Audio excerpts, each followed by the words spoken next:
This is a story of lies and false expectations, of how the European Commission has transformed a false climate solution into cornerstone policy, rather than taking real commitments to solve the climate crisis.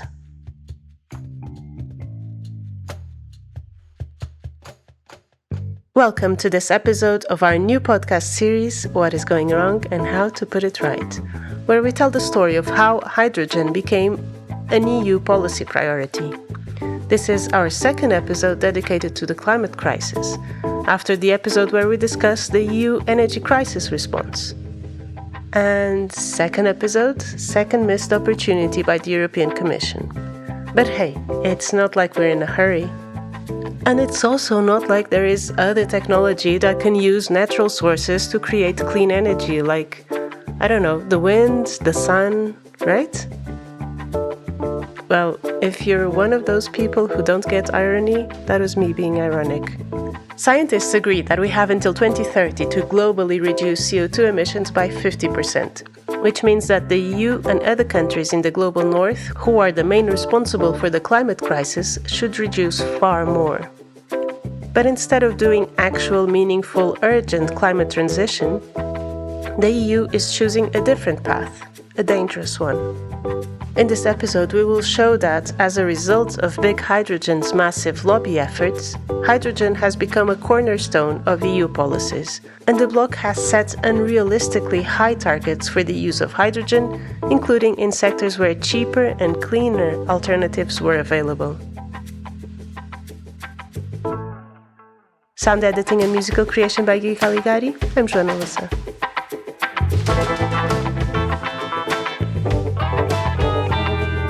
What is going wrong and how to put it right.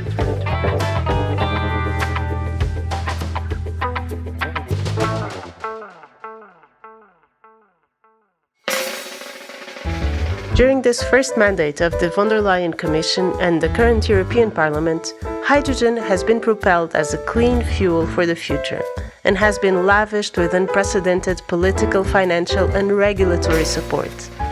The story goes that this is the way to decarbonize transport, heavy industry, heating, the electricity sector and anything else you can think of. However, according to the International Energy Agency, 99% of hydrogen produced around the world today is made from climate-wrecking fossil fuels.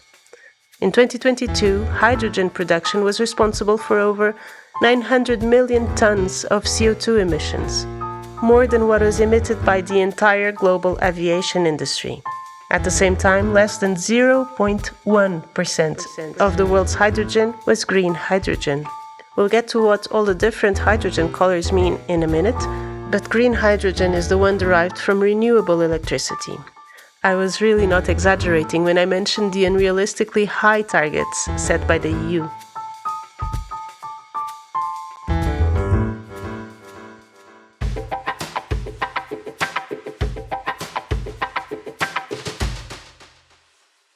Behind the hydrogen hype machine is the fossil gas lobby, including corporate behemoths like Total, Shell, Equinor, BP, Snam or Fluxys. They see hydrogen as a means to stay relevant, but mostly to stay in business. In the fossil fuel extraction and burning business, that is, at least for a few more decades. And with the help of an army of lobbyists, PR merchants, law firms and trade associations to influence decision makers, as well as revolving door appointments from the EU institutions, this lobby has reinvented itself with chilling success. And they are not the only ones. Hydrogen Europe is considered the most influential hydrogen lobby group in the EU and comprises over 500 companies and associations from along the entire value chain. There are other trade associations and companies actively pushing the hydrogen hype and which bring together gas infrastructure operators such as Gasuni, Fluxys, Enagás, National Grid and GTR Gas, who have also used the hype to lobby for a massive net of pipelines to transport hydrogen. 53,000 kilometers by 2040. Most of them will be gas pipelines repurposed for hydrogen, others will be newly built. They will all take vast public funds and will inject new life, into their destructive business for something that is not needed. And if hydrogen is still being produced at such a small scale, I wonder what those pipelines will be used for. Lobby. Lobby. Lobby. Lobby. Lobby.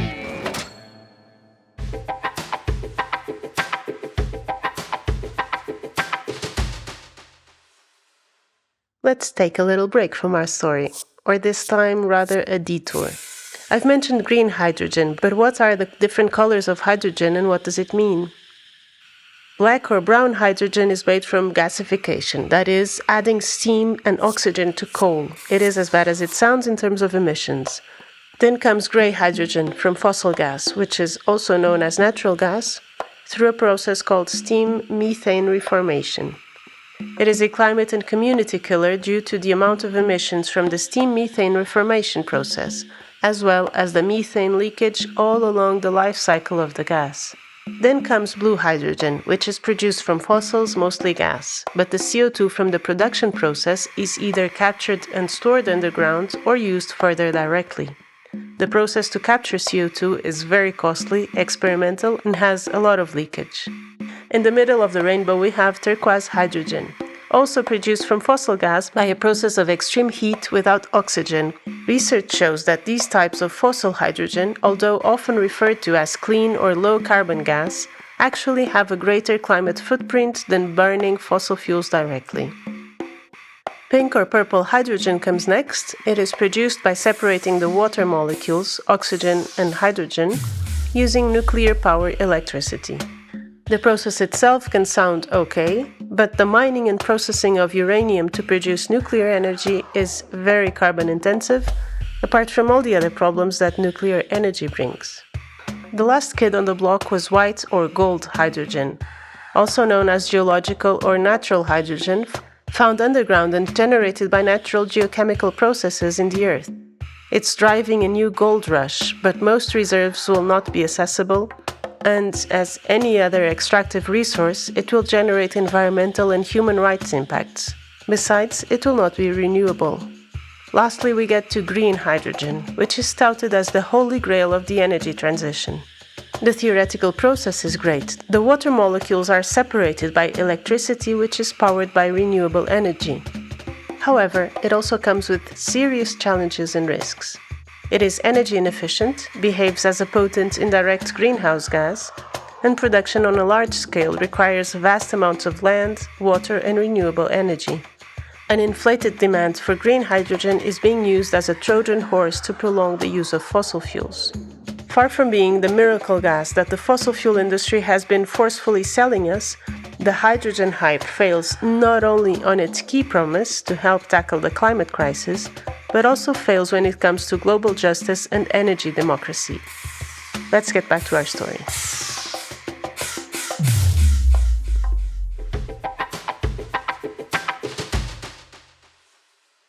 From the 2020 EU hydrogen strategy, which kickstarted Europe's crazy bet on hydrogen, to the subsidy boom, the hydrogen lobby has achieved plenty of lobby wins. The 2022 REPowerEU plan, which we talked about in the third episode of this series, listen to it if you haven't yet, set the EU's 2030 targets for green hydrogen at 20 million tons, with half to be produced domestically and the other half imported. That sounds great. But do you know how much green hydrogen was produced globally in 2022, so all around the world? Less than 0.087 million tons. That really gives an idea once more of how overblown that target is. The EU plans for renewable hydrogen are not simply about emissions, but part of a broader move to re-establish itself and its corporations as global players within a green high-tech economy. For the hydrogen industry means establishing energy partnerships around the world so European corporations can sell their technology and get access to raw materials. The European Commission, as well as countries such as Germany, are pushing this green extractivism on countries mostly from the global south, reproducing patterns of neocolonialism.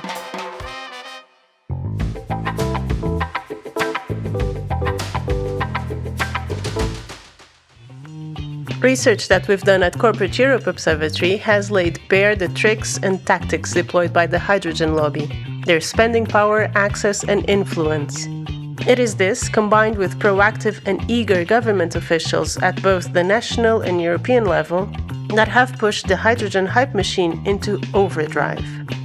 Our analysis in 2023 of data from the European Transparency Register, compiled in the website lobbyfacts.eu, revealed that together the top 25 hydrogen lobby groups spent a whopping 75.75 million a year on lobbying the EU institutions. Lobby spending usually pays for a wide variety of tactics, from hiring experienced lobby firms to organizing a myriad of events, to getting privileged access to policymakers, to exploring the revolving door between public office and the private sector. Psst. How many teachers could be hired in Belgium with 75.75 million? 1,560 teachers with 4 years of experience for a whole year. And as we've seen in the previous episodes, once again, this spending proved to be a good investment. The European Commission has provided a united front to roll out the red carpet for the hydrogen lobby.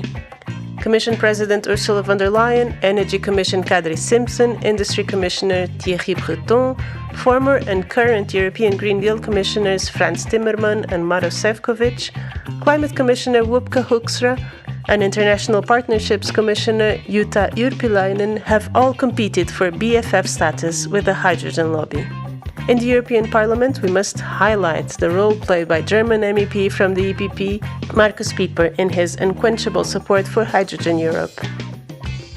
As far as member states go, the Netherlands, Belgium, Spain, Portugal, or Italy are betting strong on the hydrogen economy, but Germany is the most influential of them, working in close cooperation with the pro-hydrogen fossil fuel lobby to push hydrogen on the EU level. Lobby. Lobby. Lobby. Lobby. Lobby. Lobby.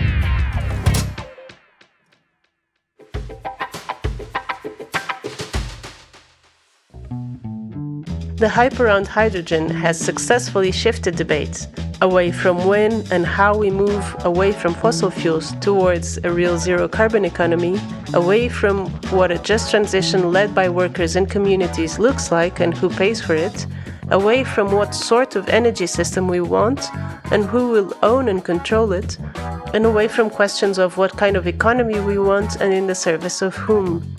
We don't have time to waste another decade on failed techno-fixes that continue business as usual. It is encouraging that more and more climate scientists, environmental justice groups, and frontline communities are starting to scrutinize the hydrogen hype. Unless we step on the brakes of the gas industry's hydrogen hype train, these important debates will not take place. But when the hydrogen hype has been created hand in hand with the gas industry, it is really not surprising that the only solution on the table is one that chimes with its profits. To ensure that climate policy is conducted entirely in the public interest, we must cut fossil fuel interests out of our politics. We need to install a firewall that protects all climate and energy decision-making from the fossil fuel lobbyists. This episode shows again the need for fossil-free politics. If you want to know more about the campaign, check out the website fossilfreepolitics.org. We have come to the end of our episode. Please share it, rate it, and send us a message with your feedback. Research by Belén Balanyá, script by Belén and myself, sound design and editing by Gui Calegari, graphic design by José Torres. I'm Joana Louçã, and this was Corporate Europe Observatory's What is Going Wrong and How to Put It Right. Don't miss next week's episode about how the farm-to-fork part of the EU Green Deal was sabotaged.